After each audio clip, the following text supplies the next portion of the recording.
the skies above Normandy Wednesday from a World War II Dakota plane. 97-year-old Tom Rice repeated the jump he made on the morning of D-Day.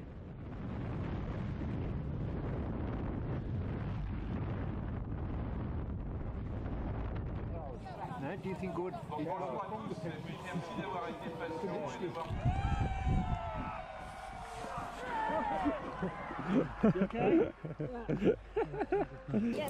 Great. Beautiful drive, beautiful jump, beautiful flight. Everything was perfect. On June 6, 1944, Rice was a 22-year-old staff sergeant with the 101st Airborne Division. Over 13,000 paratroopers were dropped behind enemy lines. 75 years later, Rice recalled the chaos of that day. We were spread over so many miles, it took a week and a half to get together.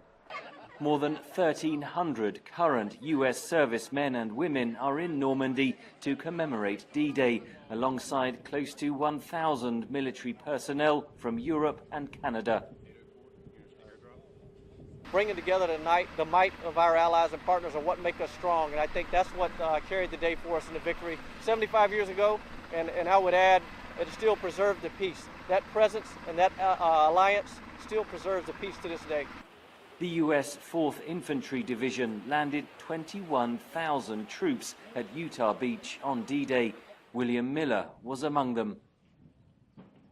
Our young people today don't know enough about what really happened.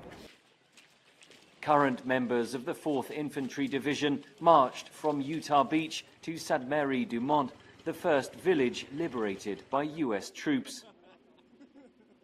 It's just the respect that you get being American here in northern France is absolutely amazing, and it's not what I expected.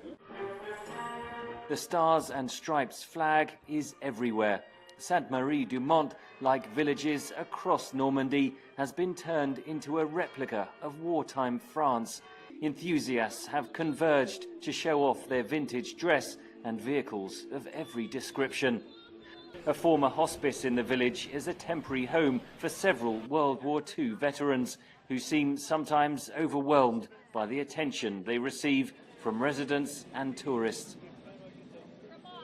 I mean, the greatest generation's leaving us, so the opportunity to meet them and for our kids to understand what this is about is so important. Further east, at Omaha Beach Wednesday, the 75th Ranger Regiment recreated the famous Pointe du Hoc climb, when more than 500 Rangers scaled the cliffs under intense fire to take on the German defences. As the number of D-Day veterans dwindles, soldiers and civilians here say they are determined to keep alive the memory of the horror and sacrifice their forebears endured 75 years ago. Henry Ridgwell for VOA News, Normandy, France.